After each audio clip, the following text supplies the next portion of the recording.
사랑하는 친구 여러분, 오늘 밤 세상이 고요히 잠들 때 우리 함께 성경의 깊은 이야기 속으로 여행을 떠나려 합니다. 그곳은 부드러운 빛이 우리의 영혼을 비추는 곳입니다.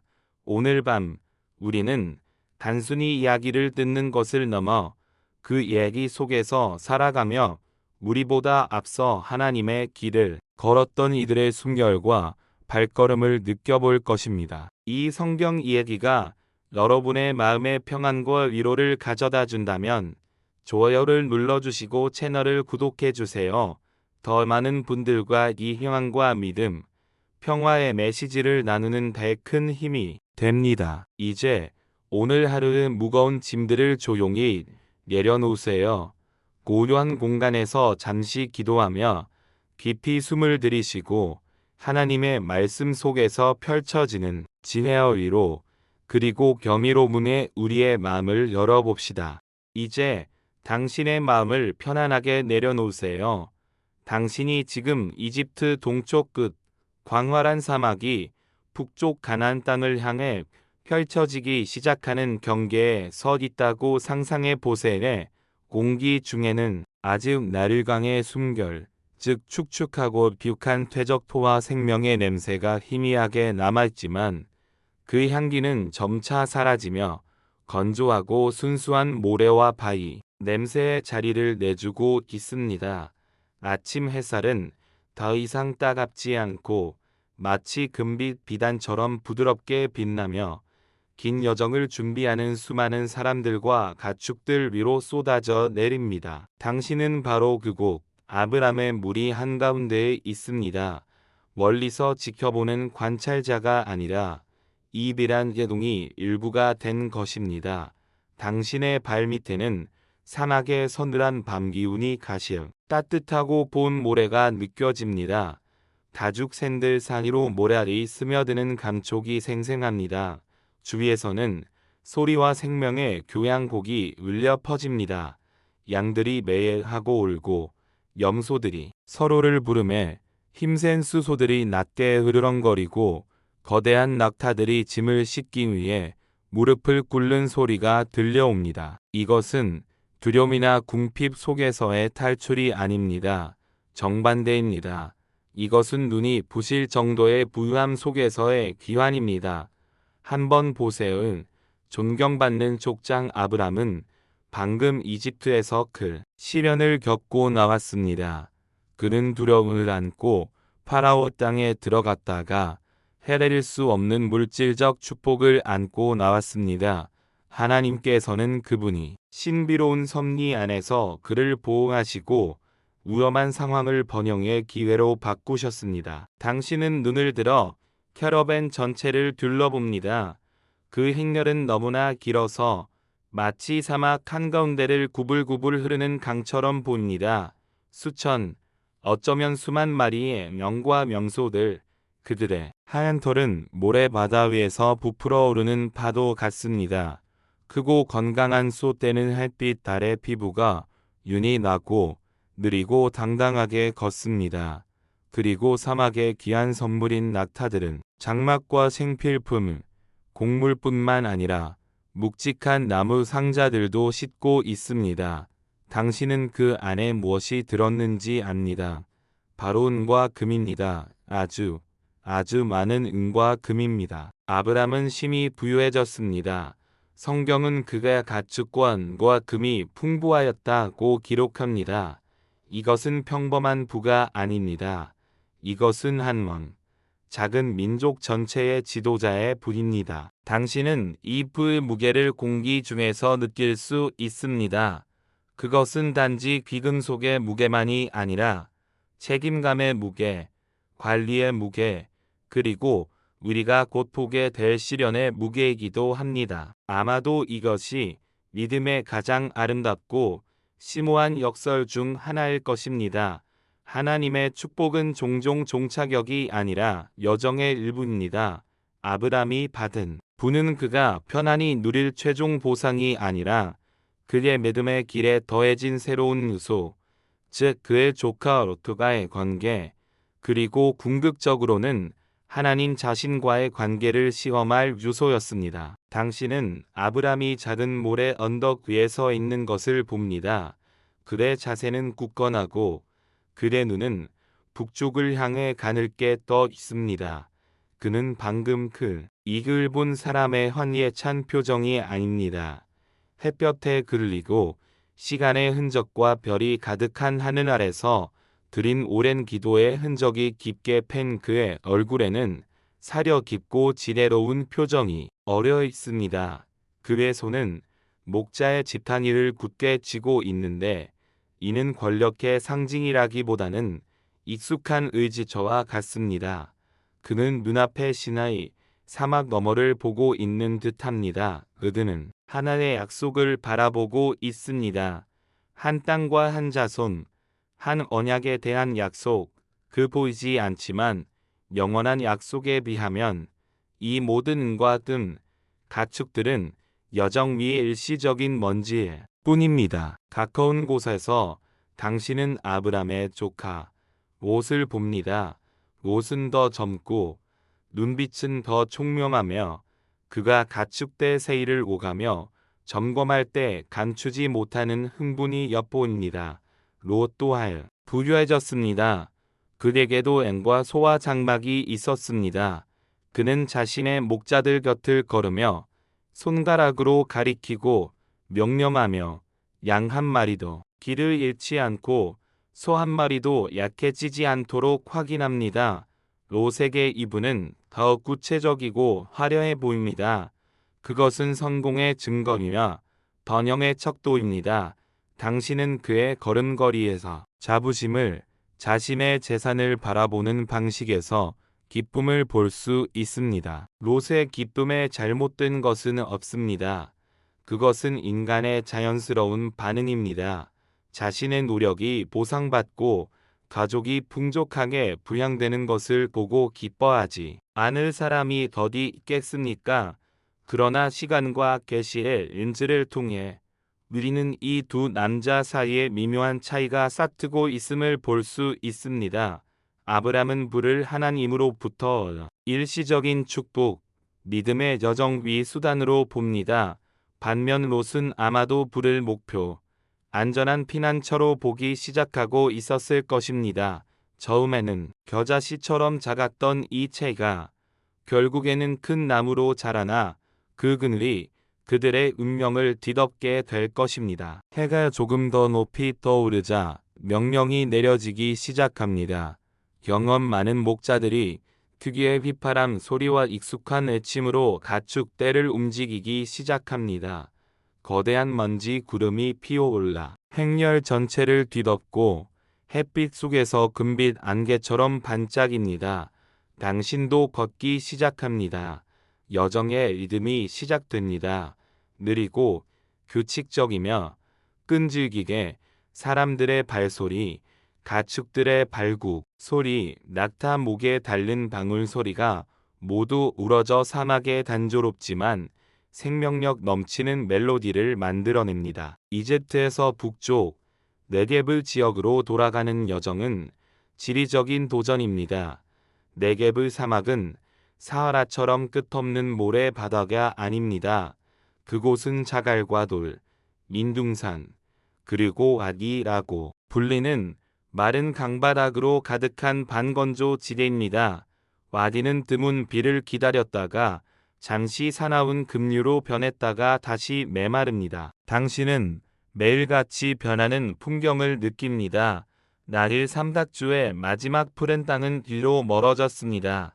이제 주된 색은 흙의 갈색, 바위의 회색, 모래의 노란색입니다. 초목은 점점 드물어지고 가시 돋친 덤불만이 끈질기게 생명에 매달려 있습니다. 이곳을 걷는 데는 인내와 지구력이 필요합니다. 낮에 열기는 모든 것을 태울 듯하고 밤이 되면 기운이 급격히 떨어져 살을 이는 추위가 찾아옵니다. 이 혹독한 배경 속에서 아브람과 롯의 부는 축복인 동시에 짐이었습니다. 축복인 이유는 긴 여정에 필요한 물과 식량을 실을 충분한 낙타가 있었기 때문입니다. 그들은 햇볕을 가리고 바람을 막아줄 두꺼운 염소털 장막을 가지고 있었습니다. 길을 안내하고 협곡 깊숙이 숨겨진 드문 우물을 찾아줄 충성스럽고 경험 많은 종들도 있었습니다. 하지만 그것은 또한 짐이었습니다. 이처럼 거대한 사람과 가축의 행렬은 매우 느리게 움직입니다. 물과 목초지에 대한 수우는 엄청납니다. 매일 정찰병들이 앞서 가서 얼마 안 되네 풀밭과 마르지 않은 우물을 찾아야 했습니다. 발견된 우물 하나하나는 안도의 한숨을 자아내게 하지만 동시에 잠재적인 갈등의 원인이 되기도 합니다. 수천 마리의 목마른 동물들이 동시에 작은 우물 하나로 몰려듭니다. 당신은 질서를 유지하고 힘센 동물들이 약한 동물들을 밀치지 못하게 하려는 목자들의 외침을 들을 수 있습니다. 이것은 의존에 대한 깊은 교훈입니다. 사막 한가운데서는 상자에 얼마나 많은 금은 보화가 있든 시원한 물 한 모금에 온전히 의존하게 됩니다. 삶과 죽음은 재산이 아니라 우리가 흔히 당연하게 여기는 자연의 가장 기본적인 선물에 의해 결정됩니다. 아브람은 이것을 이해했습니다. 매일 아침 행렬이 출발하기 전, 그리고 매일 저녁 그들이 진을 칠 때, 당신은 그가 소란을 피해 조용한 곳을 찾아 기도하는 것을 봅니다. 그는 더 많은 금은을 구하지 않습니다.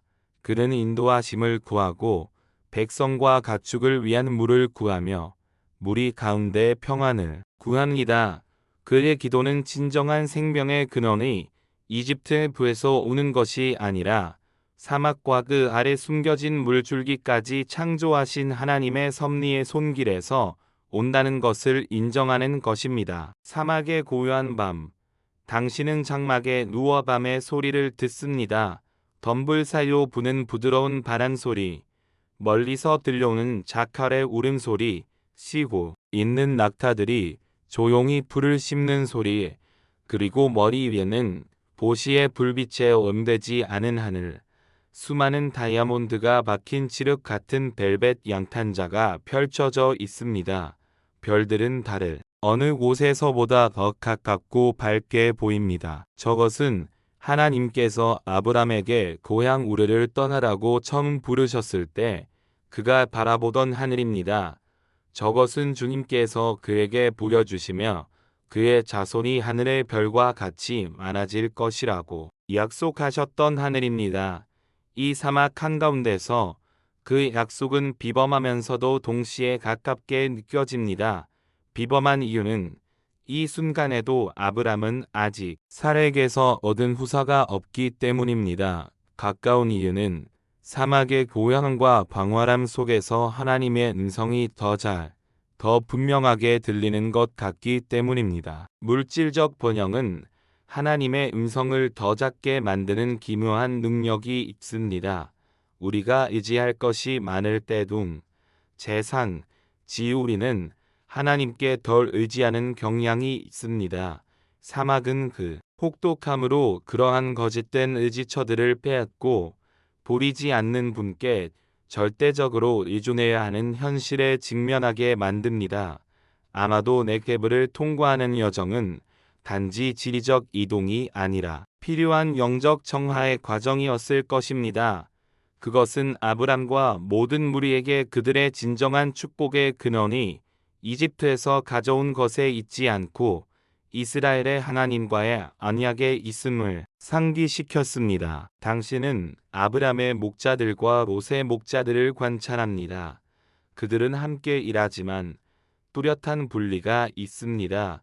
각 그룹은 자기 주의 가축대에 대한 책임이 있습니다. 낮에는 같은 우물을 나누어 쓸지 모르지만 밤이 되면 각자 다른 구역에 장막을 칩니다. 당신은 경계하는 눈빛과 속삭이는 대화를 알아차리기 시작합니다.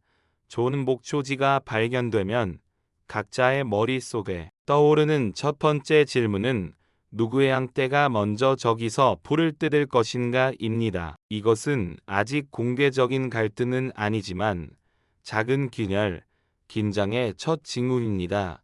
부는 그들을 결속시키는 대신 서서히 거리를 만들고 있습니다. 땅이 그들 둘을 다 수용할 수 없었습니다. 한정된 자원이 무한한 번영을 감당할 수 없었습니다. 이것은 기본적인 경제 법칙이지만 동시에 심오한 영적 법칙이기도 합니다. 인간의 마음도 이 땅과 같습니다. 만약 그것이 물질적 소유에 대한 욕망으로 가득 차 있다면 사랑과 관대한 그리고 연합을 위한 공간은 거의 남지 않게 됩니다. 나이와 믿음의 경험에서 오는 지혜로 아브람은 이러한 징후들을 알아차리는 듯 합니다. 당신은 그가 롯과 더 많은 시간을 보내며 대화하는 것을 봅니다. 삼촌이나 족장의 명령조가 아니라 부드럽고 관심 어린 어조로 말입니다. 그는 롯의 가축대에 대해 그의 종들의 건강에 대해 묻습니다. 그는 그들 사이에 서서히 형성되고 있는 간극을 메울 다리를 놓으리 애쓰고 있습니다. 그는 한 가문의 진정한 부는 소와 양의 숫자에 있는 것이 아니라 구성원들 사이의 화목과 사랑에 있다는 것을 이해합니다. 하지만 롯은 숫자에 매료된 듯합니다. 그는 이번 계절에 태어난 첫 새끼 양이 몇 마리인지 짐을 나를 수 있는 낙타가 몇 마리인지 정확하게 말할 수 있습니다. 그의 집중력은 재산을 관리하고 늘리는데 향해 있습니다. 그것은 칭찬할 만한 목표지만 사람을 근시안적으로 만들어 숲은 보지 못하고 나무만 보게 할 수도 있습니다. 그는 목초지와 우물을 보지만 아마도 아브람이 마음에 품고 있는 연약과 약속이라는 더 큰 그림은 보지 못하고 있을 것입니다. 여정은 하루하루 계속됩니다. 사막의 먼지가 당신의 옷과 머리카락, 피부에 가득합니다. 당신의 몸은 걷는 리듬에 낮의 더위와 밤의 추위에 익숙해졌습니다. 당신은 멀리서 무리, 징후를 알아보고 여러 가축들의 울음소리를 구별하는 법을 배웠습니다. 당신은 이곳의 세계의 일부가 되었습니다. 그러던 어느 날 풍경이 다시 변하기 시작합니다. 사막의 갈색과 노란색이 점차 옅은 녹색으로 대체됩니다. 언덕들은 더 이상 민둥산이 아니라 얇은 풀로 덮여 있습니다. 공기는 더 이상 건조하지 않고 약간의 습기를 머금고 있습니다. 그들은 가나안 남쪽의 산지에 가까워지고 있습니다. 그들은 사막을 통과했습니다. 안도의 한숨이 행렬 전체에 퍼집니다. 그들은 거기서 멈추지 않습니다. 아브람은 그들을 특별한 장소로 다시 이끌고 있습니다. 성경은 그가 남방에서부터 길을 떠나 베델에 이르면 베델과 이 사이 곧 전에 장막 쳤던 곳에 이르니 그가 천으로 제단을 쌓는 곳이라고 말합니다. 이 제단으로 돌아가는 행위는 매우 의미 있는 행동입니다. 그것은 단지 지리적 장소로 돌아가는 것이 아닙니다. 그것은 영적인 귀환입니다. 제단은 아브람이 하나님을 만났던 곳, 약속의 땅 위에서 첫 기도를 드렸던 곳입니다. 그곳으로 돌아감으로써 아브람은 이집트로의 애정과 그가 가져온 부에도 불구하고 그의 충성심은 변치 않았음을 선포하고 있습니다. 그의 근원, 그의 중심은 여전히 언약의 하나님이십니다. 그는 자신이 가진 금은으로 새로운 제단을 쌓지 않습니다. 그는 그 땅에 거친 돌로 만들어진 옛 제단으로 돌아갑니다. 이 행동은 롯을 포함한 모든 사람, 그리고 이야기를 목격하고 있는 당신에게도 하나의 상기입니다. 우리의 삶에서 우리도 종종 우리만의 이집트로의 여행을 떠납니다. 세상으로부터 안전, 성공 또는 공급을 찾는 시기들입니다. 그리고 때로 주님은 우리가 그것들을 찾도록 허락하십니다. 하지만 중요한 것은 후르 우리가 베델로 돌아가야 한다는 것, 우리의 제단으로 돌아가야 한다는 것입니다. 우리가 처음 주님을 만났던 곳, 그분과의 관계가 순수하고 단순했던 곳으로 말입니다. 우리는 세상의 부가 하나님의 임재를 대체할 수 없다는 것을 스스로에게 상기시켜야 합니다. 행렬이 그곳에 도착했을 때 당신은 아브람이 낡은 돌 제단으로 다가가는 것을 봅니다. 그는 시간의 먼지를 털어내고 무릎을 꿇습니다. 그는 아무 말도 하지 않지만 그의 침묵을 어떤 말보다도 동변적입니다. 그것은 감사의 침묵, 회개의 침묵, 그리고 재헌신의 침묵입니다. 그는 집으로 돌아왔습니다. 벽돌과 돌로 지은 집이 아니라 그의 영적인 집으로 말입니다. 그리고 바로 이 장소, 예배와 재헌신의 장소에서 물질적 부의 냉혹한 현실이 곧 그 모든 도전을 드러낼 것입니다. 이집트로부터의 기환은 끝났습니다. 하지만 새로운 여정, 믿음과 충성심에 대한 새로운 시험이 이제 막 시작되었습니다. 하나님의 축복의 상징이었던 가축대의 풍요로움이 이제 분열의 원인이 되려 하고 있습니다. 그 땅은 비록 약속의 땅일지라도 커져가는 두 개의 비전을 담기에는 너무 작아 보입니다. 당신은 아브람의 제단 근처에 서서 고원의 맑은 공기를 마십니다. 당신은 아브람과 롯의 가축대가 언덕 비탈 곳곳으로 퍼져나가 어린 풀을 뜯는 모습을 봅니다. 풍경은 참으로 평화롭고 번영해 보입니다. 하지만 그 평화 속에서 당신은 마치 폭풍 전의 고요함처럼 잠재된 긴장을 느낄 수 있습니다. 거대한 선택이 눈앞에 놓여 있습니다. 두 사람의 미래뿐만 아니라 구속의 역사의 흐름까지도 결정할 선택입니다. 그리고 당신은 그 모든 것을 목격하기 위해 바로 그곳에 있습니다. 베델이 제단 주위에는 잠시 동안 평화가 깃듭니다. 공기는 맑고 언덕은 푸르며 가축대가 불을 뜯는 소리는 나른한 자장가처럼 들립니다. 당신은 이 고함 속에서 잠시나마 모든 갈등이 씻겨 내려간 듯한 착각에 빠집니다. 아브람이 하나님께 다시 헌신했던 그 제단의 거룩함이 마치 보이지 않는 장막처럼 온 진영을 감싸 안아주는 것 같습니다. 희망의 공기가 있습니다. 어쩌면 모든 것이 괜찮아질지도 모른다는 이 풍요로움이 분열이 아닌 연합의 축복이 될 수도 있다는 그런 희망 말입니다. 하지만 땅은 말이 없습니다. 땅은 감정을 갖지 않습니다. 땅은 단지 존재하는 현실일 뿐입니다. 그리고 그 현실은 이 땅이 두 거대한 가족의 끝없이 불어나는 불을 감당하기에는 너무 좁다는 것이었습니다. 베델과 애 사이의 언덕들은 넓어 보이지만 수만 마리의 양과 소, 명소들에게는 충분한 풀과 물을 제공할 수 없었습니다. 축복이 그 자체의 무게를 이기지 못하고 비걱거리기 시작합니다. 당신은 그 변화를 처음에는 작은 소리로 감지합니다. 멀리서 들려오는 목자들의 고함 소리, 처음에는 그저 가축을 모는 평범한 외침처럼 들립니다. 하지만 자세히 들어보면 그 소리에는 날카로운 가시가 돋쳐 있습니다. 짜증과 경쟁심이 섞여 있습니다. 여긴 우리 양떼가 먼저 왔소. 당신네 소들이 샘물을 다 흐려놓았잖쭈. 와 같은 말다툼이 언덕이 메아리가 되어 당신의 귀에까지 희미하게 들려옵니다. 하루가 다르게 그 소리는 더 커지고 더 가까워집니다. 당신은 이제 그들의 얼굴 표정을 볼 수 있습니다. 한때 사막을 함께 건너며 동지애를 나누었던 얼굴들, 이제는 서로를 향해 굳어지고 의심의 눈초리를 보냅니다. 아브람의 목자들과 롯의 목자들, 그들은 더 이상 하나의 대가족에 속한 일원이 아니라 우리로 그들로 나뉘기 시작합니다. 그들 사이에는 보이지 않는 선이 그어지고 그 선은 매일같이 더 굵고 선명해집니다. 이것은 물질적 풍요가 가진 슬픈 아이러니입니다. 가난과 역경은 종종 사람들을 하나로 묶어줍니다. 서로 의지하고 나누고 격려하게 만듭니다. 그러나 풍요는 교묘하게도 비교요. 시기심의 씨앗을 뿌릴 수 있습니다.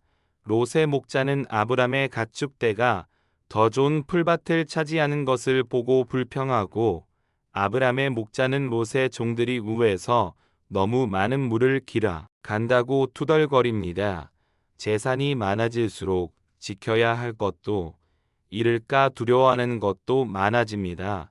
그리고 그 두려움은 관대함의 자리를 빼앗고 마음의 문을 닫게 만듭니다. 이러한 갈등은 단지 두 그룹의 목자들 사이의 사소한 다툼이 아니었습니다. 그것은 더 깊은 문제의 증상이었습니다. 그들의 풍요는 하나님의 축복이었지만 그 축복을 관리할지에 성품이 따라주지 못할 때 축복은 저주가 될 수 있습니다. 이는 오늘날 우리에게도 중요한 영적 교훈을 줍니다. 하나님께서 우리에게 재능, 기회, 재물을 허락하셨을 때 우리는 그것이 우리를 더 겸손하고 나누는 사람으로 만드는지 아니면 더 교만하고 이기적인 사람으로 만드는지 스스로에게 물어봐야 합니다. 진정한 영적 성숙은 얼마나 많이 가졌느냐가 아니라 가진 것을 어떻게 사용하느냐에 달려 있습니다. 당신은 아브람의 얼굴에 드리워진 근심의 그림자를 봅니다. 그는 매일 저녁 보고를 받습니다.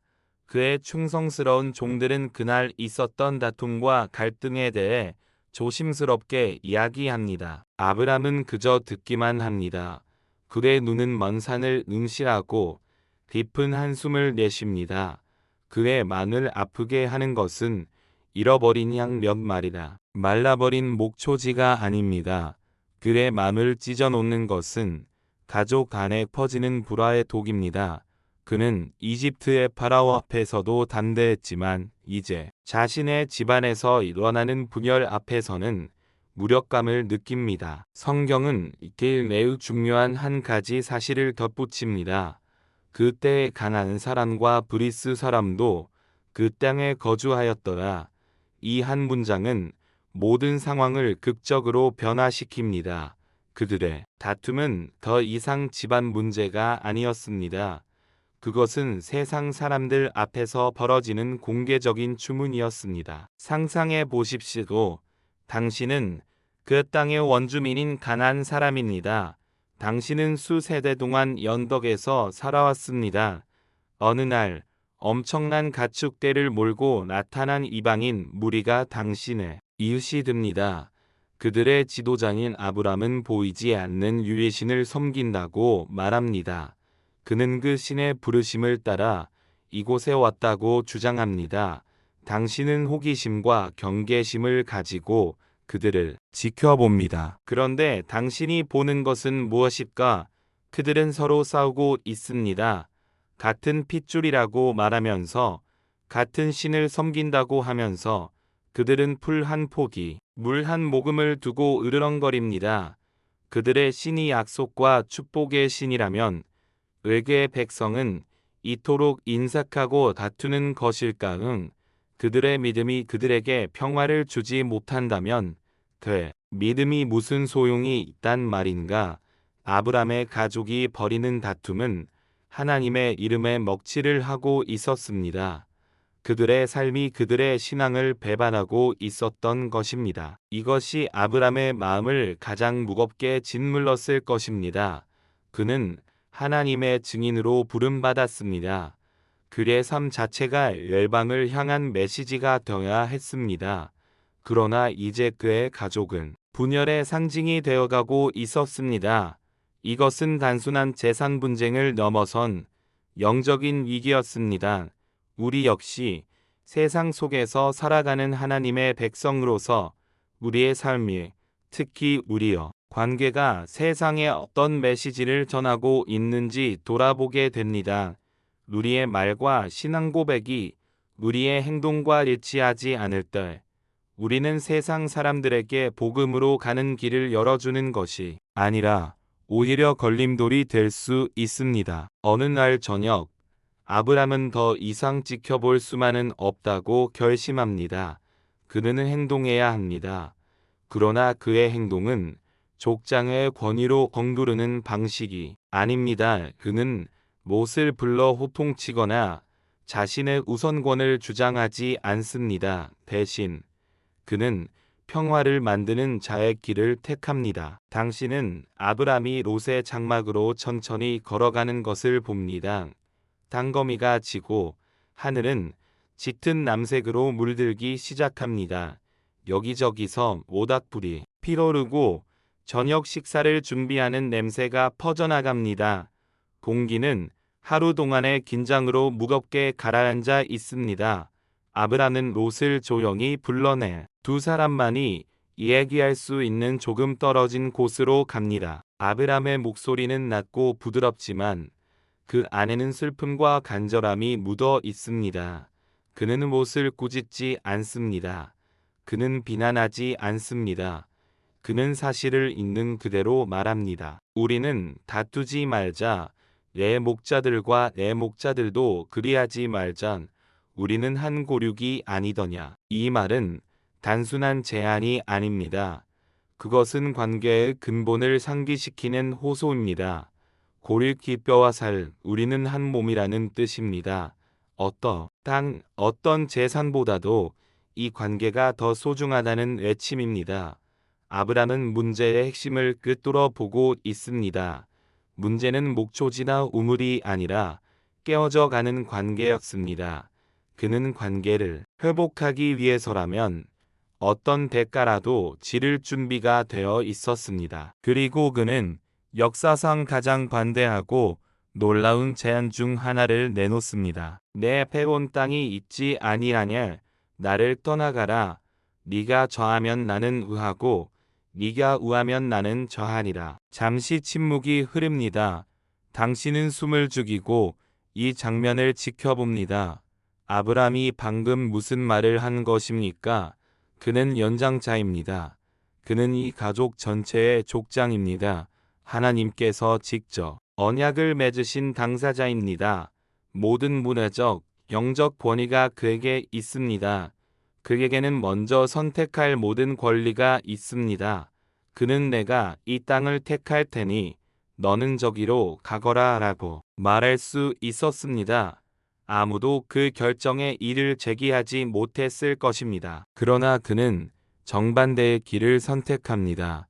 그는 자신의 모든 권리를 내려놓습니다. 그는 선택권을 족해인 롯에게 온전히 넘겨줍니다. 이것은 단순한 관대함이 아닙니다. 이것은 엄청난 믿음의 행위입니다. 아브람은 땅을 신뢰하지 않습니다. 그는 자신의 권리를 신뢰하지 않습니다. 그는 오직 하나님을 신뢰합니다. 롯이 어느 땅을 선택하든 심지어 가장 좋아 보이는 땅을 가져간다 할지라도 하나님께서 자신과 함께 하시면 그곳이 바로 축복의 땅이 될 것이라는 깊은 믿음이 그에게 있었던 것입니다. 이것은 소유에 대한 우리의 생각을 근본적으로 뒤흔드는 행동입니다. 우리는 종종 내 것을 지키기 위해 싸웁니다. 내 권리, 내 자존심, 우리는 그것을 놓치면 손해볼 것이라고 생각합니다. 그러나 아브람은 진정한 부는 소유에 있는 것이 아니라 하나님과의 관계에 있음을 보여줍니다. 그는 관계의 평화를 위해 기꺼이 물질적 손해를 감수합니다. 그리고 바로 그 내려놓음 속에서 그는 가장 위대한 것을 얻게 될 것입니다. 이 순간 아브람의 모습은 수천 년 후 자신의 모든 권리를 내려놓고 이 땅에 오실 예수 그리스도의 모습을 희미하게 표하는 것 같습니다. 하늘의 보좌를 버리고 우리를 위해 자신을 내어주신 그 사랑. 아브람의 행동 속에는 바로 그 자기 비유의 정신, 즉 케노시스의 그림자가 어른거립니다. 진정한 힘은 주장하는 데 있는 것이 아니라 사랑을 위해 내려놓는 데 있음을 그는 온몸으로 보여주고 있습니다. 아브람의 자는 이제 공중에 떠 있습니다. 그 말들은 롯의 어귀로 무겁게 내려앉습니다. 이제 모든 것은 롯의 선택에 달렸습니다. 그 눈앞에는 단지 두 갈래의 길이 있는 것이 아닙니다. 두 개의 세계관이 펼쳐져 있습니다. 하나는 눈에 보이는 것을 믿는 세계입니다. 다른 하나는 보이지 않는 약속을 믿는 세계입니다. 하나는 자신의 이익을 최우선으로 여기는 길이고 다른 하나는 관계와 믿음을 우선으로 여기는 길입니다. 당신은 롯의 얼굴을 봅니다. 그의 젊은 얼굴에 복잡한 감정이 스쳐 지나갑니다. 놀라움, 망설임, 그리고 계산하는 빛. 그는 삼촌의 관대함에 감동했을까요? 아니면 이것을 저으로 기회로 여겼을까요? 그의 마음속에서 어떤 생각이 오고 갔는지는 오직 하나님만이 아십니다. 그러나 그의 다음 행동은 그의 마음의 방향을 명확하게 보여줄 것입니다. 갈등은 이제 최고조에 달했습니다. 그러나 그것은 소리치는 싸움이 아니라 보요한 선택의 순간으로 전환되었습니다. 아브람은 평화의 문을 열었습니다. 이제 롯이 그 문으로 들어갈 것인지 아니면 자신만의 길을 갈 것인지 결정해야 합니다. 주변의 공기는 기대와 긴장으로 가득 차 있습니다. 만의 귀뚜라미 소리마저 숨을 죽인 듯합니다. 온 우주가 이 한 젊은이의 선택을 지켜보고 있는 것 같습니다. 그리고 그 선택은 그의 운명뿐만 아니라 이후의 역사에도 깊은 영향을 미치게 될 것입니다. 당신은 그 운명적인 순간의 증인이 되어 조용히 그 자리에 서 있습니다. 아브람의 말이 베델이 반공기 속에 울려 퍼집니다. 네가 저하면 나는 우하고 네가 우하면 나는 저하리라. 이 말은 단순한 양보가 아니라 믿음의 선언입니다. 아브람은 자신이 미래를 땅의 비옥함이나 지리적 이점에 맡기지 않습니다. 그는 자신의 미래를 하나님의 손에 맡깁니다. 그는 눈에 보이는 세계의 지도를 내려놓고 보이지 않는 하나님의 약속이라는 나침반을 따르기로 결정한 것입니다. 이제 모든 것은 롯에게 달렸습니다. 당신은 롯이 천천히 고개를 드는 것을 봅니다. 그는 아브람의 얼굴을 보지 않습니다. 그의 시선은 더 먼 곳, 더 높은 곳을 향합니다. 성경은 이에 롯이 눈을 들어라고 기록합니다.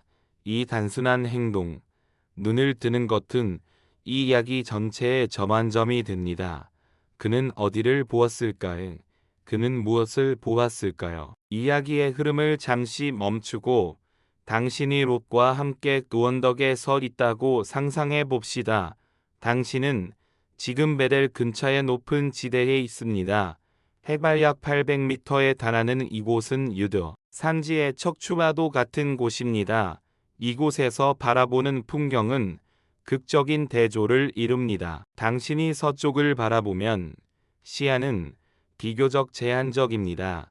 구불구불한 언덕들이 파도처럼 겹겹이 펼쳐져 있고 그 사이사이에 작은 골짜기들이 숨어 있습니다.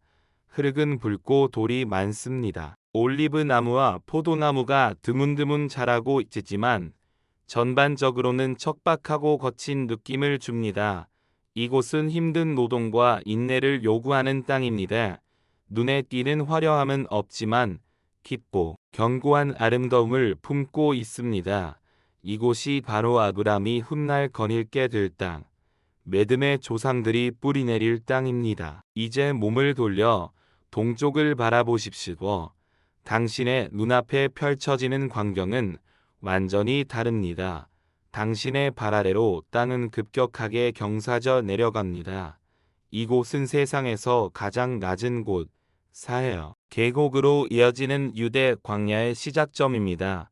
그리고 저 멀리 시의 끝에는 요단강이 만들어낸 거대한 녹색기가 보입니다. 그 당시 소돔과 고모라가 멸망하기 전에 관한 평원은 지금 우리가 상상하는 모습과 전혀 달랐을 것입니다.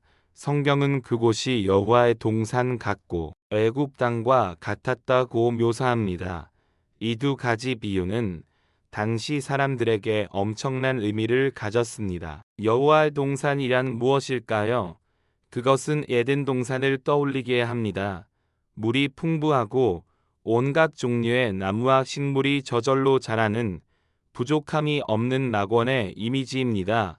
되가 세상여. 드럭의 전의 완벽한 풍요로움은 그것은 인간의 가장 깊은 곳에 있는 향수를 자극하는 이상향의 모습입니다. 외국 땅과 같았다는 비유는 더욱 현실적이고 강력합니다. 아브람과 롯은 방금 이집트에서 돌아왔습니다. 그들은 나일강의 기적을 직접 목격했습니다. 사막 한가운데를 흐르는 거대한 강이 매년 범람하며 가져다주는 비옥한 검은 흙, 그 위에서 1년 내내 푸르게 자라는 작물들. 이집트는 고대 세계에서 풍요와 안정의 대명사였습니다. 그곳은 가뭄을 모르는 땅, 땀 흘리지 않아도 배부를 수 있는 땅처럼 보였습니다. 롯이 눈을 들어본 것이 바로 이 광경이었습니다.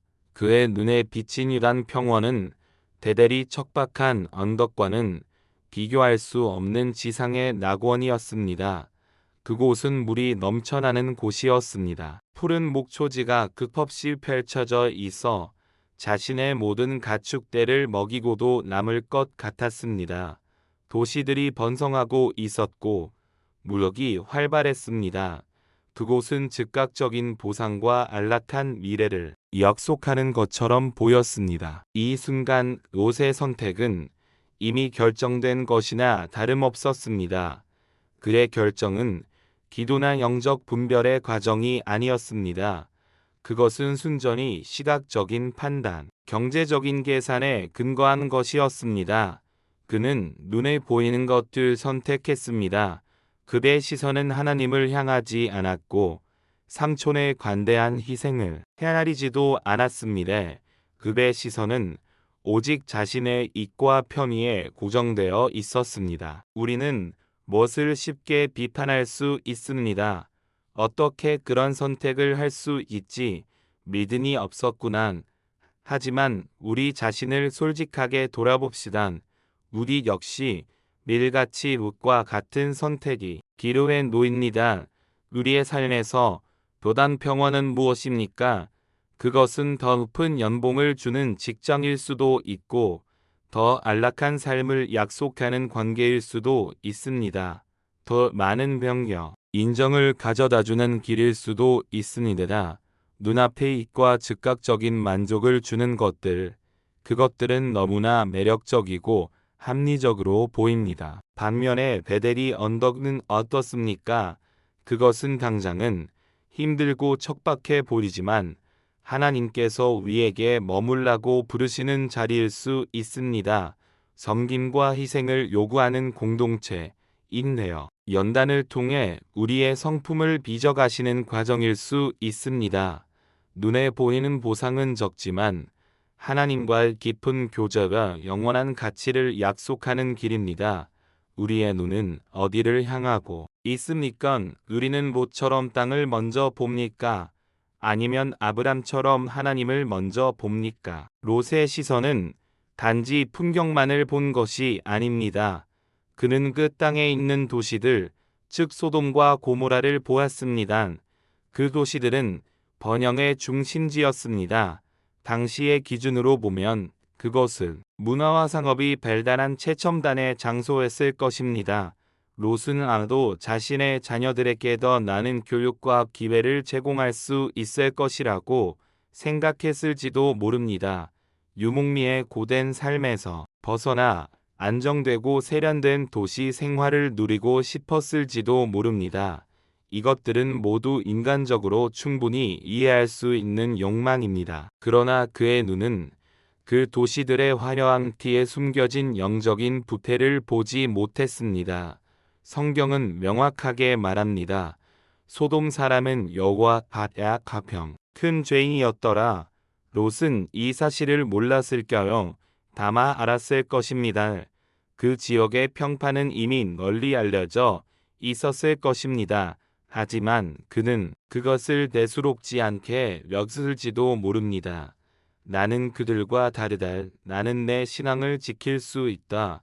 그들의 문화에 영향을 받지 않고 그들의 경제적 이점만 취하면 된다. 이것은 오늘날에도 수많은 그리스도인들이 빠지는 위험한 착각입니다.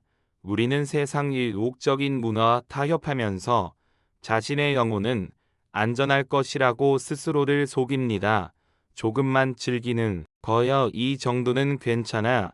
나는 충분히 강해.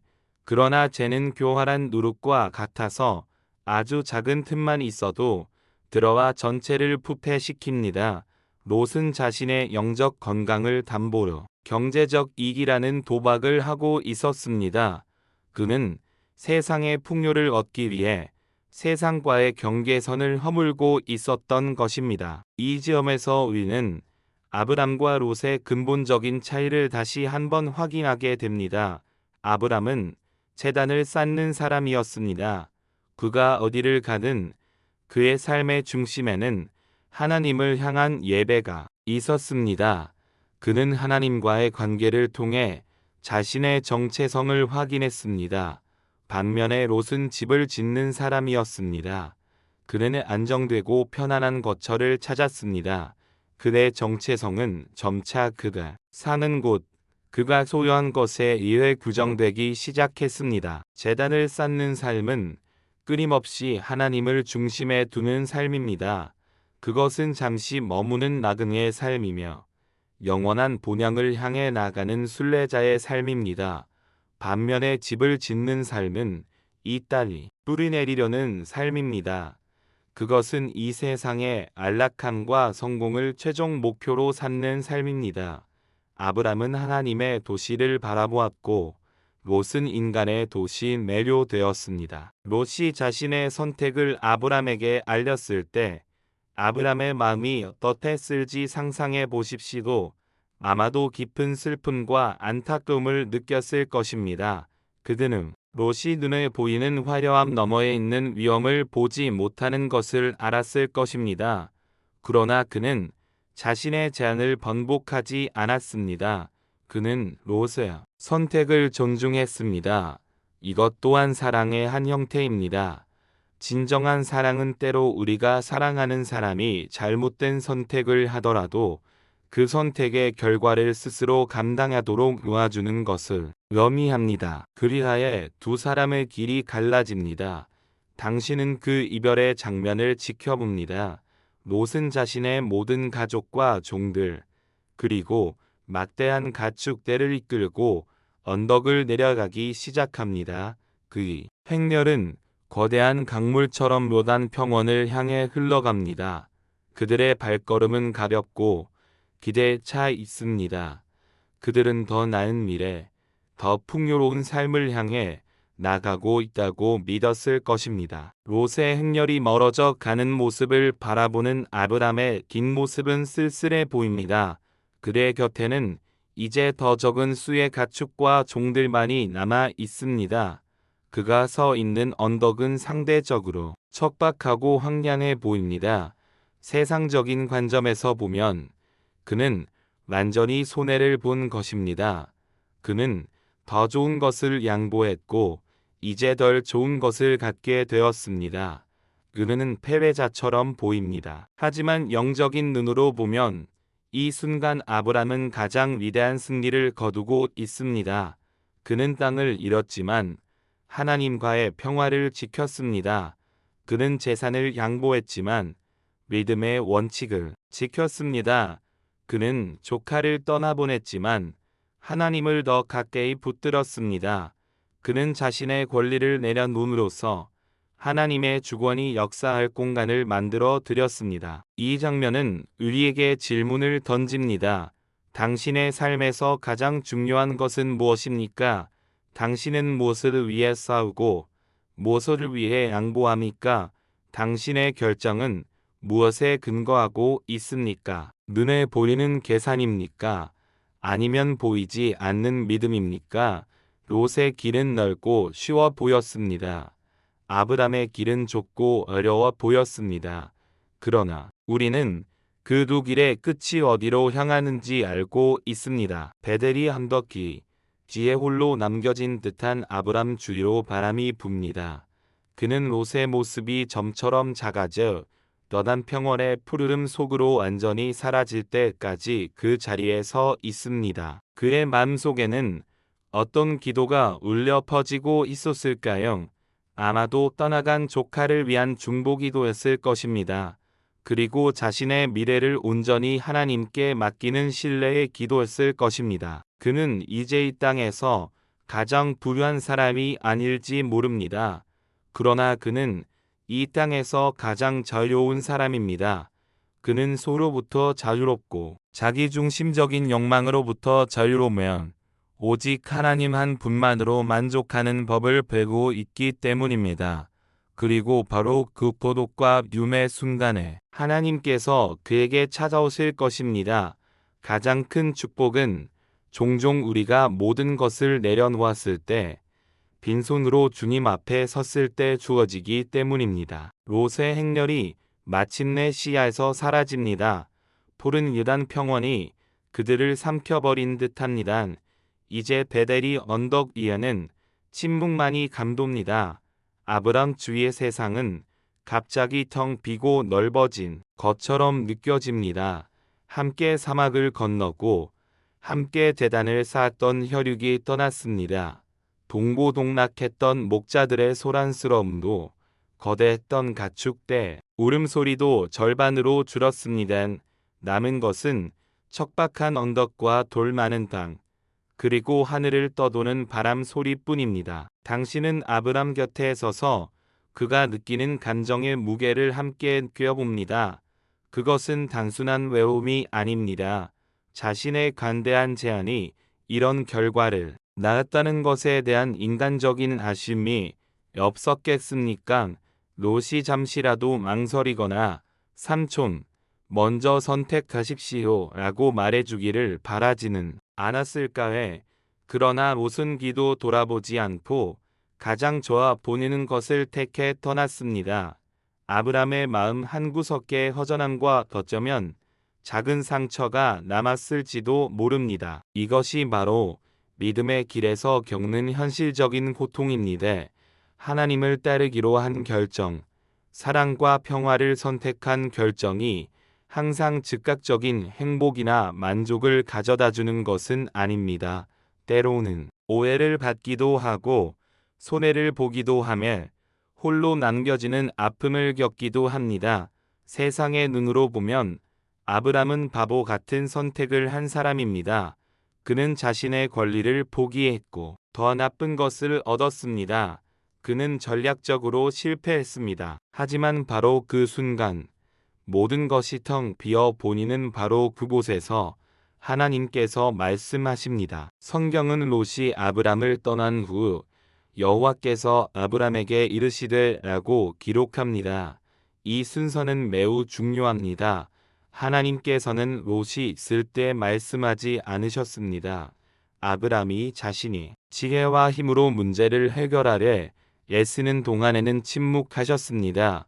하나님께서는 아브람이 모든 것을 내려놓고 인간적인 의지처가 사라지고 오직 하나님 한 분만을 바라보게 되었을 때 비로소 그에게 찾아오셨습니다. 이것은 우리에게 깊은 위로와 통찰을 줍니다.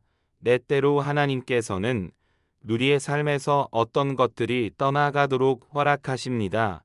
그것은 관계일 수도 있고 재물일 수도 있으며 우리가 안전하다고 느꼈던 어떤 상황일 수도 있습니다.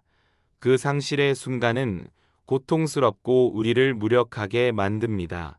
그러나 바로 그 비워진 공간 속으로 하나님께서는 가장 강력하게 임재하십니다.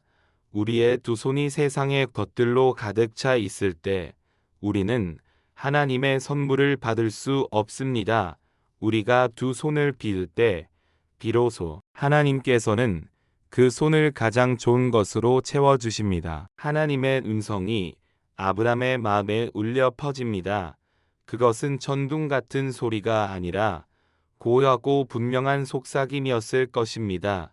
너는 눈을 들어 너 있는 곳에서 북쪽과 남쪽 그리고 동쪽과 서쪽을 바라보라. 이것은 롯이 했던 행동과 똑같은 눈을 뜨는 행위입니다. 그러나 그 의미는 완전히 다릅니다. 롯은 자신의 욕망을 만족시킬 땅을 찾기 위해 눈을 들었습니다. 그대의 시선은 수평적이었고 자기중심적이었습니다. 그러나 하나님께서는 아브람에게 하나님의 관점으로 보라고 초대하십니다.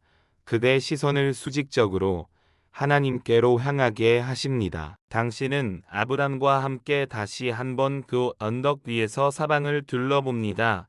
하나님께서 그의 눈을 열어주시자 풍경은 이전과 다르게 보이기 시작합니다. 서쪽의 거친 언덕들은 더 이상 척박해 보이지 않습니다. 그곳은 끈질긴 생명력과 숨겨진 가능성을 품은 땅으로 보입니다.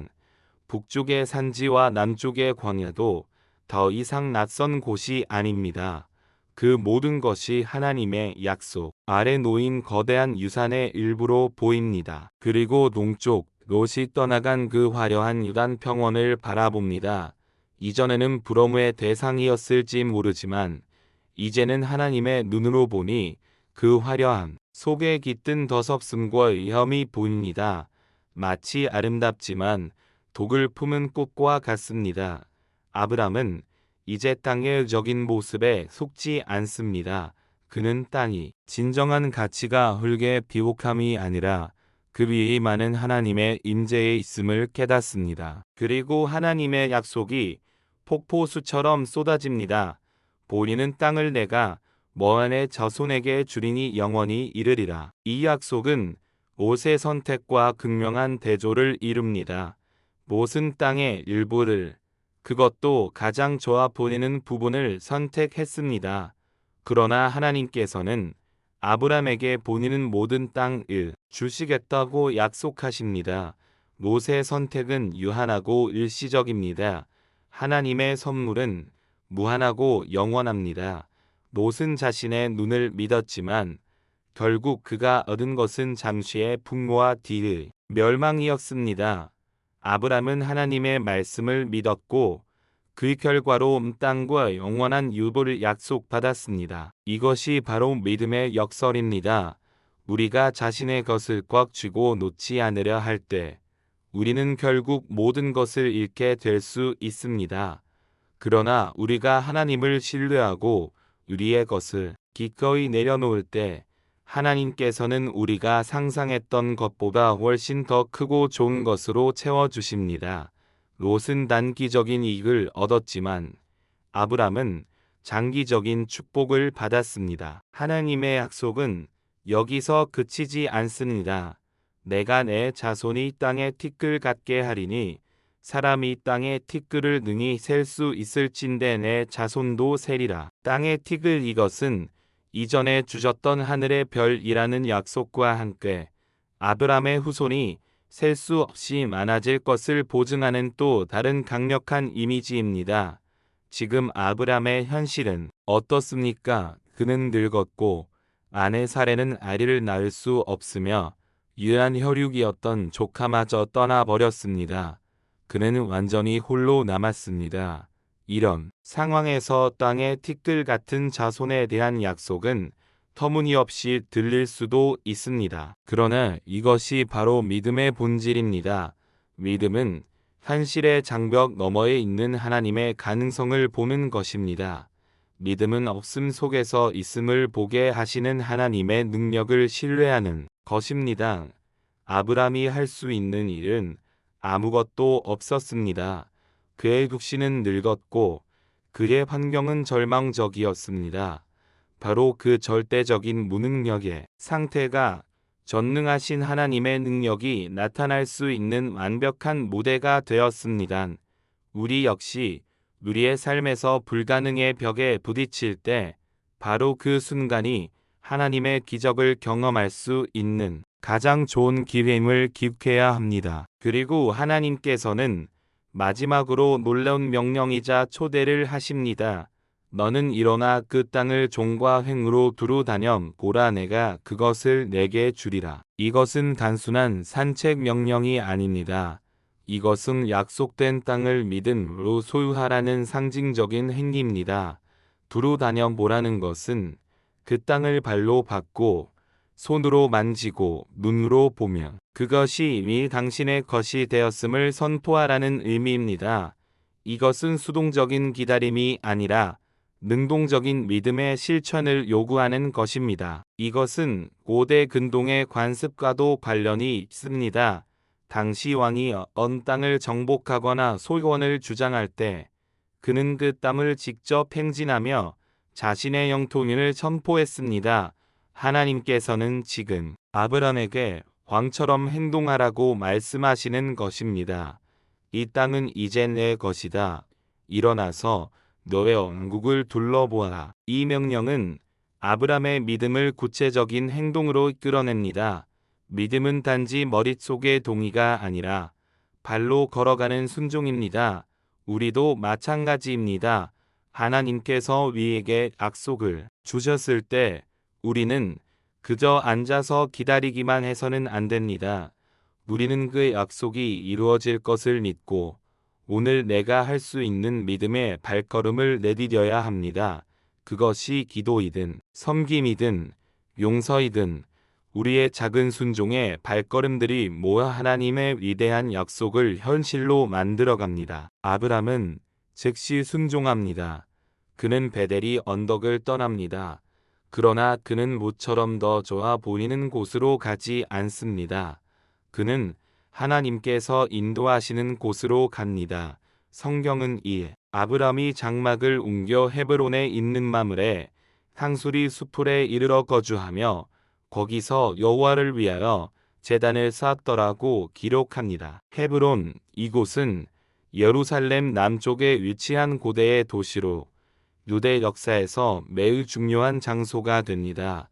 이곳은 훗날 다윗이 왕으로 기름 부음을 받는 곳이며 족장들과 그 아내들을 묻히게 될 막벨라 굴이 있는 곳입니다. 아브람은 자신도 모르는 사이에 미래 이스라엘 역사의 심장부로 걸어 들어가고 있었던 것입니다. 그리고 그가 그곳에 도착해서 가장 먼저 한 일은 무엇이었습니까? 그는 집을 짓지 않았습니다. 그는 울타리를 치지 않았습니다. 그는 여호와를 위하여 제단을 쌓았습니다. 이것이 바로 아브람의 삶의 패턴입니다. 어디를 가든 그의 첫 번째 우선순위는 하나님과의 관계였습니다. 제단은 그의 삶의 중심이었고 그의 정체성의 불이었습니다. 롯이 소돔이 안락한 집으로 들어갈 때 아브람은 마므레의 상수리 나무 아래 돌로 만든 제단 앞에 엎드렸습니다. 롯은 세상의 풍요를 선택했지만 아브람은 하나님의 임재를 선택했습니다. 마므레의 상수리나무 숲을 상상해 보십시오. 거대하고 오래된 나무들이 시원한 그늘을 만들어주고 그 아래 아브람의 장막이 조촐하게 서 있습니다. 그 옆에는 새로 쌓은 돌 제단이 있습니다. 이곳은 롯이 선택한 유단 평원의 화려함과는 비교할 수 없습니다. 그러나 이곳에는 세상이 줄 수 없는 평화 안식이 있습니다. 이곳은 하나님과 동행하는 장소이기 때문입니다. 아브람은 땅의 작은 조각을 잃었을지 모르지만 그는 온 땅의 주인이신 하나님 자신을 얻었습니다. 이보다 더 큰 분은 없습니다. 이야기는 이제 두 갈래로 나뉩니다. 한쪽에서는 롯이 점차 소돔이라는 도시의 문화와 가치관에 동화되어 가는 이야기가 펼쳐질 것입니다. 그들은 처음에는 도시 근처에 장막을 쳤지만 나중에는 도시 안에 살게 되고 결국에는 도시의 성문에 앉아있는 지도자급 인물이 됩니다. 그는 세상적인 성공을 거두는 것처럼 보지만 그의 영혼은 서서히 병들어갑니다. 다른 한쪽에서는 아브람이 약속의 땅을 거닐며 하나님과 더 깊은 교제를 나누는 이야기가 펼쳐집니다. 그의 삶은 순탄하지만은 않을 것입니다. 그는 기근을 겪고 전쟁에 휘말리며 자손에 대한 약속이 더디 이루어지는 것에 대해 고뇌할 것입니다. 그러나 그 모든 과정 속에서 그의 믿음은 더욱 단단해지고 그는 하나님의 법이라는 놀라운 칭호를 얻게 될 것입니다. 두 사람의 선택은 그들의 운명을 결정했습니다. 롯의 선택은 내리막길이었습니다. 처음에는 쉬워 보였지만 결국 멸망으로 이어졌습니다. 아브람의 선택은 오르막길이었습니다. 처음에는 힘들어 보였지만 결국 영원한 축복으로 이어졌습니다. 이 두 길은 오늘 우리 앞에도 놓여 있습니다. 당신은 지금 어느 길을 걷고 있습니까? 당신의 발걸음은 어디를 향하고 있습니까? 당신의 삶의 중심에는 무엇이 있습니까? 화려한 도시의 집입니까? 아니면 소박한 돌 제단입니까? 아브람의 이야기는 우리에게 조용히 묻고 있습니다. 이제 우리의 시선은 잠시 아브람을 떠나 그가 언덕 위에서 마지막으로 바라보았던 롯의 행렬을 따라갑니다. 당신은 이제 롯과 함께 요단 계곡으로 내려가고 있습니다. 베델이 척박한 언덕과는 달리 이곳의 공기는 따뜻하고 습합니다. 발밑의 흙은 부드럽고 검으며 생명의 기운으로 가득 차 있습니다. 요단강이 뱀처럼 구불거리며 흐르고 그 주변으로는 마치 녹색 융단처럼 목초지가 끝없이 펼쳐져 있습니다. 롯의 마음은 기쁨과 만족감으로 가득 찼을 것입니다.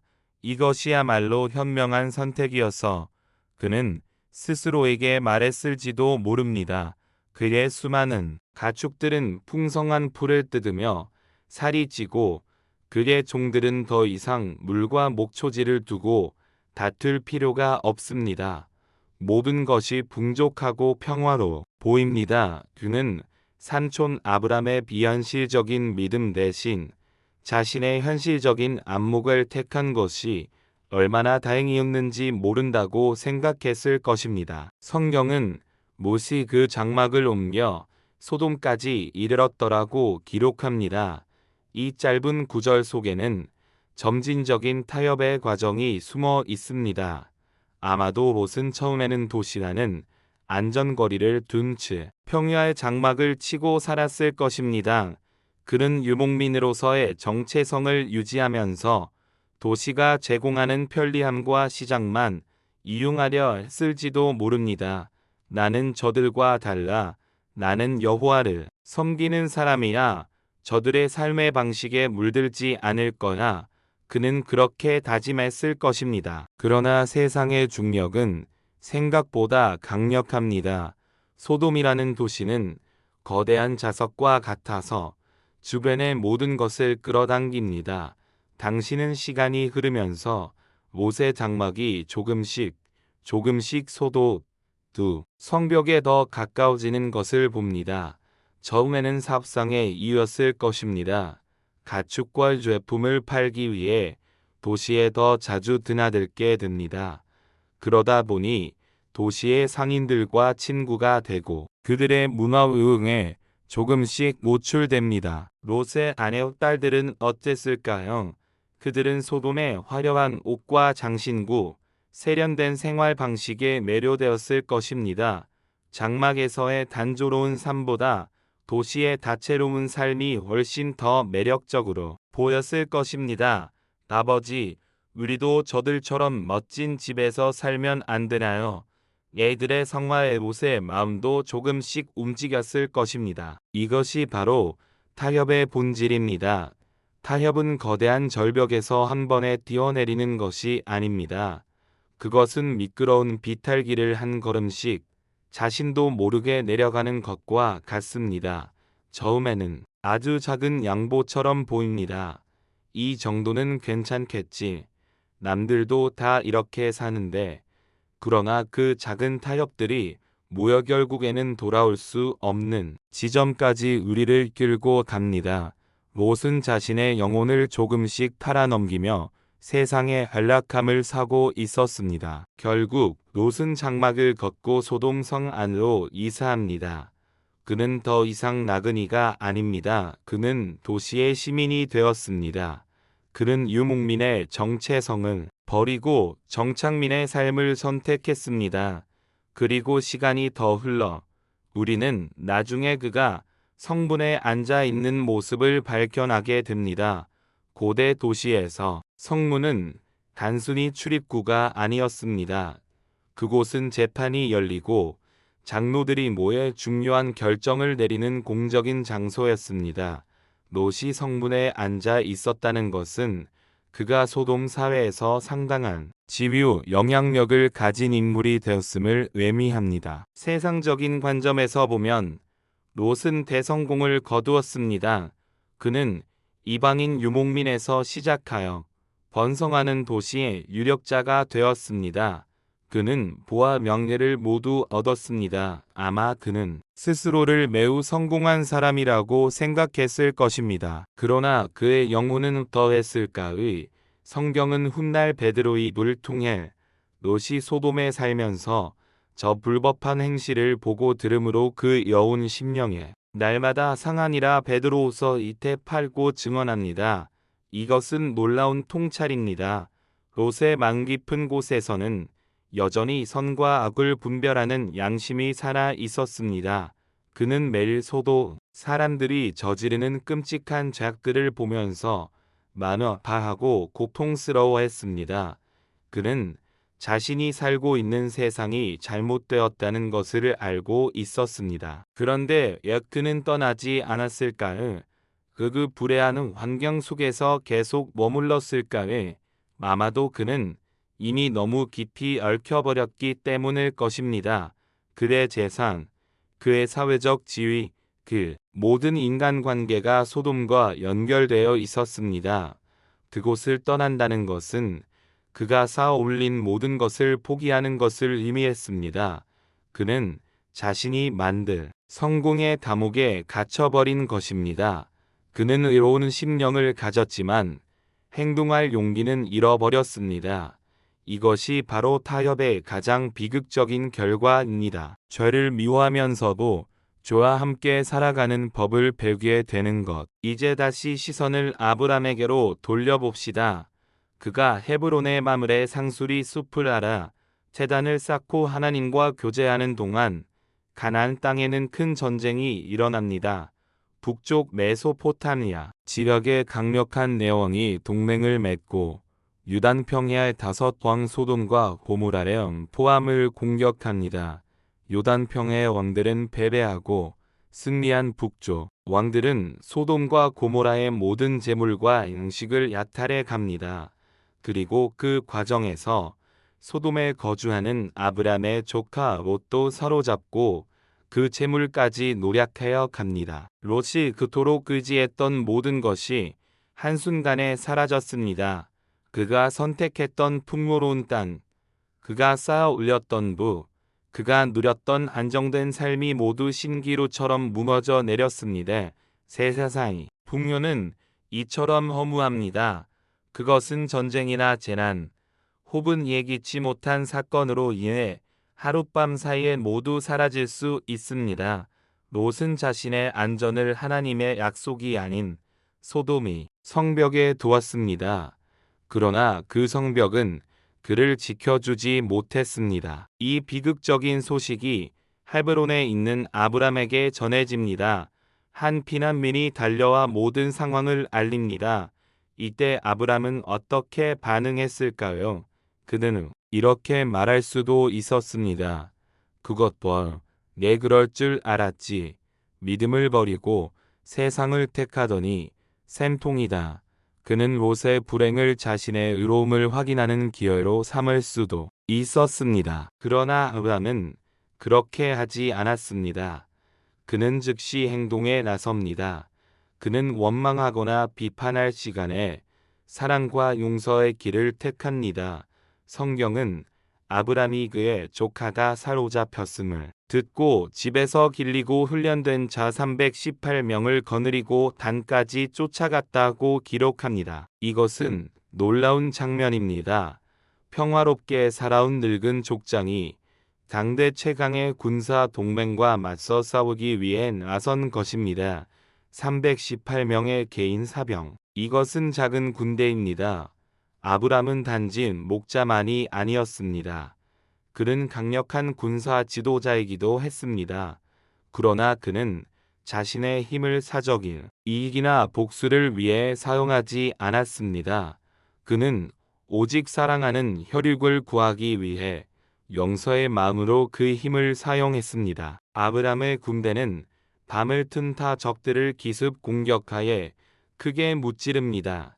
그는 모든 빼앗겼던 재물과 사람들을 되찾고 조카 롯과 그의 가족, 그리고 다른 모든 포로들을 구해냅니다. 이 사건은 아브람과 롯의 관계, 그리고 그들의 삶의 방식을 극명하게 보여줍니다. 롯은 이기적인 선택으로 자신과 가족을 위험에 빠뜨렸습니다. 반면에 아브람은 이타적인 희생으로 그들을 구원했습니다. 롯은 세상을 사랑했지만 세상은 그를 배신했습니다. 아브람은 하나님과 사람을 사랑했고 그 사랑은 기적적인 승리를 가져왔습니다. 아브람이 승리를 거두고 돌아올 때 두 명의 왕이 그를 맞이합니다. 한 명은 소돔 왕입니다. 그는 아브람에게 제안합니다. 사람은 내게 보내고 물품은 네가 가지라. 이것은 세상적인 거래입니다. 소돔 왕은 아브람에게 전리품, 즉 물질적인 보상을 주겠다고 말합니다. 만약 아브람이 롯과 같은 사람이었다면 그는 이 제안을 기쁘게 받아들였을 것입니다. 그는 전쟁에서 승리했고 이제 막대한 부를 얻을 기회를 잡았습니다. 그러나 아브람은 단호하게 거절합니다. 나는 내게 속한 것은 실 한 오락이나 들매끈 한 가닥도 가지지 아니하리라. 이는 네가 말하기를 내가 아브람으로 치부하게 하였다 할까 함이라. 아브람은 자신의 부가 세상 왕으로부터 오는 것처럼 보이는 것을 원치 않았습니다.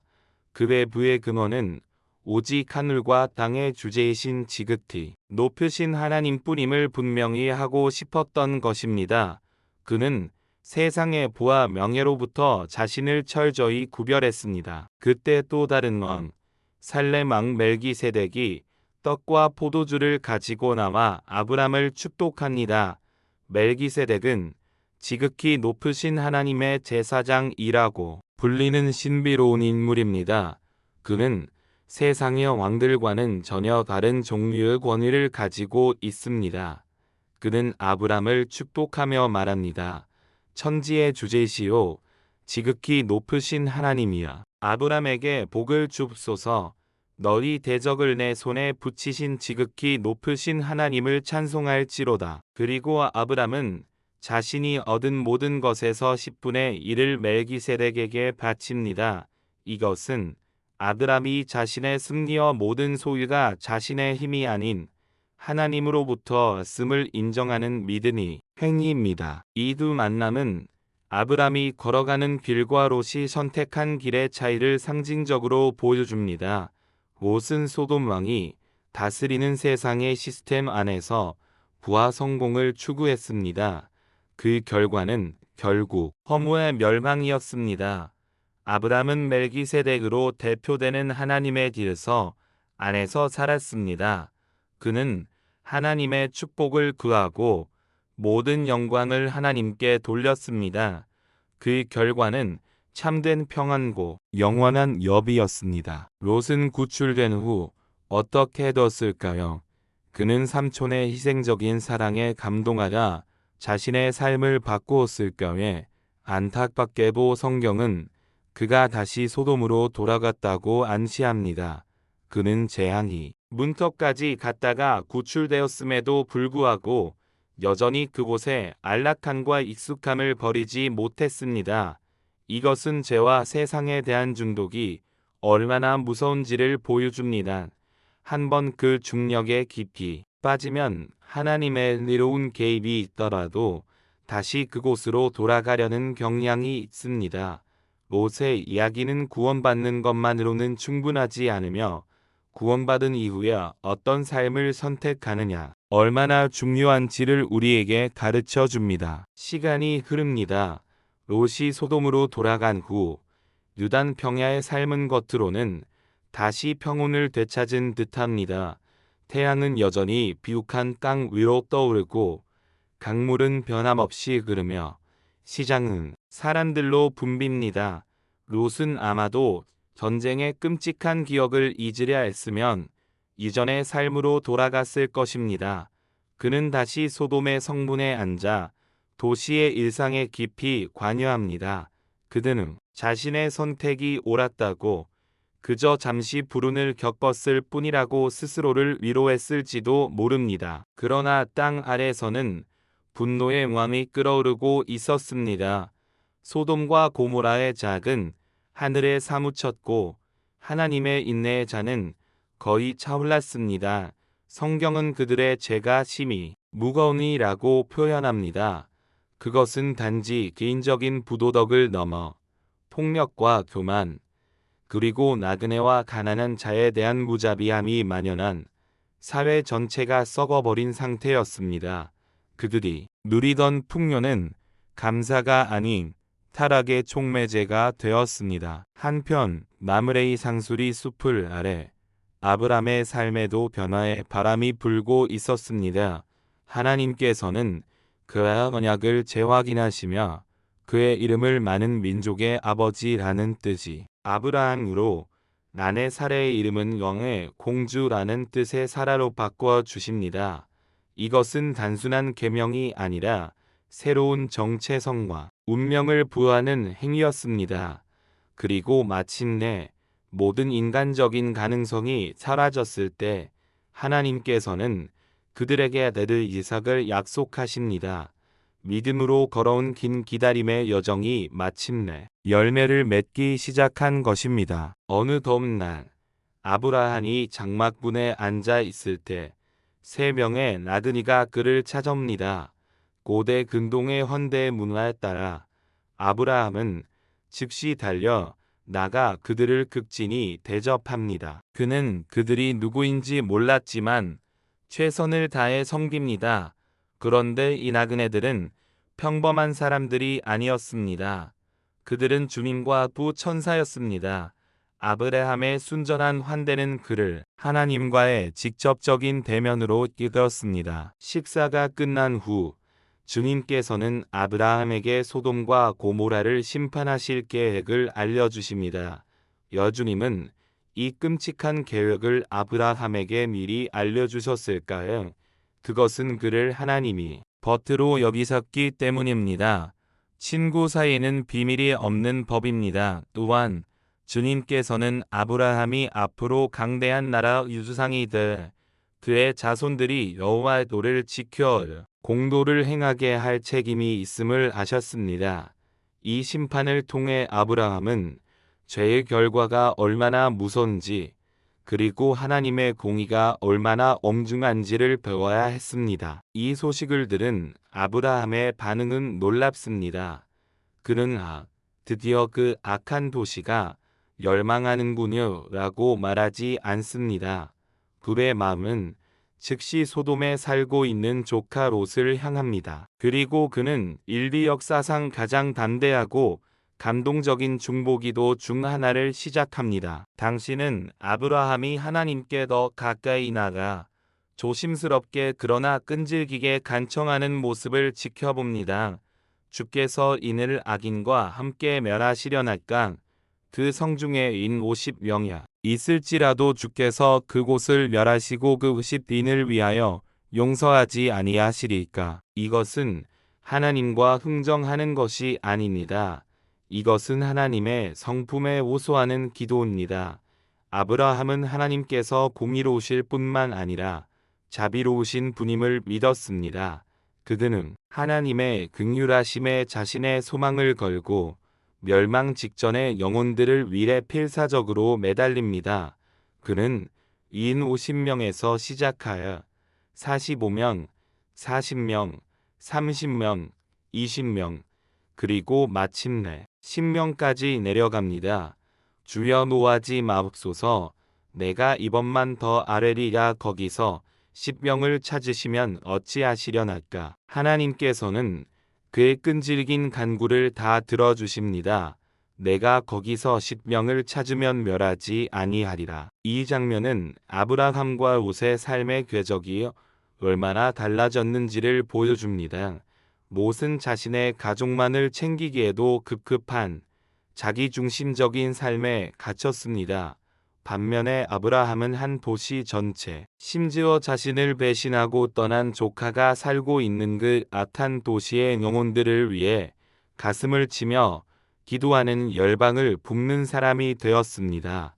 그의 마음은 하나님의 마음을 닮아가고 있었던 것입니다. 두 천사가 소돔에 도착했을 때 그들은 성문에 앉아 있는 롯을 만납니다. 롯은 아브라함처럼 그들을 환대하려 하지만 그의 환대는 불안하고 초조합니다. 그는 이 도시가 얼마나 위험한 곳인지 잘 알고 있기 때문입니다. 아니나 다를까 그날 밤 소돔의 남자들이 롯의 집을 둘러싸고 축한 욕망을 드러내며 폭동을 일으킵니다. 이때 롯이 보인 반응은 그의 영적 상태가 얼마나 타락했는지를 끔찍하게 보여줍니다.